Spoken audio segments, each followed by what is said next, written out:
বিশেষ করে আপনার রাজশাহী, রংপুর, মহিনী, সিলেট এইসব জায়গাতে গত রাত থেকেই বৃষ্টি হচ্ছে।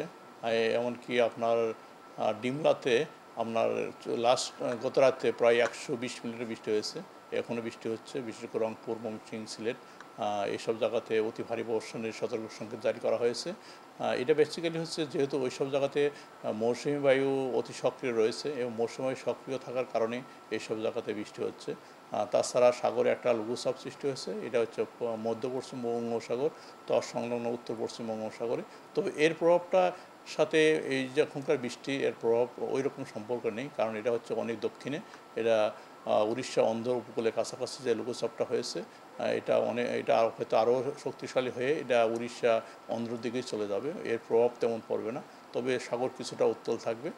সেক্ষেত্রে হয়তো সাগরে মাছ ধরা নৌকা ট্রলারকে হয়তো আজকে বিকেল বা রাতের ভিতরে এটাকে 3 নম্বর স্থানীয় সংকেত দেখিয়ে যেটা বলা যেতে পারে।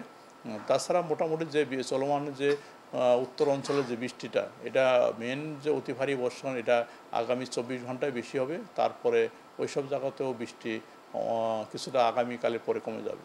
এটা হচ্ছে যেহেতু আপনার বর্ষাকাল, নর্মাল বৃষ্টি তো হবেই, তবে যে অতি ভারী বর্ষণ যেটা আছে বিশেষ করে দেশের উত্তর অঞ্চল এবং আরও উত্তর দিকে যেসব ডিস্ট্রিক্ট এবং বিভাগ রয়েছে এইসব জায়গাতে যেটা অতি ভারী বর্ষণ, যেটা হয়তো আপনার 24 থেকে 48 ঘন্টা হবে, এরপরে যে বৃষ্টি অনেকটা কমে যাবে, সেখানে মাঝারি ধরনের বর্ষণ হতে পারে। কারণ হচ্ছে যে লঘুচাপ আছে, এটা অনেকটা সুন্দরবন থেকে দক্ষিণ দিকে, এটা এর প্রভাব ওইভাবে পড়বে না।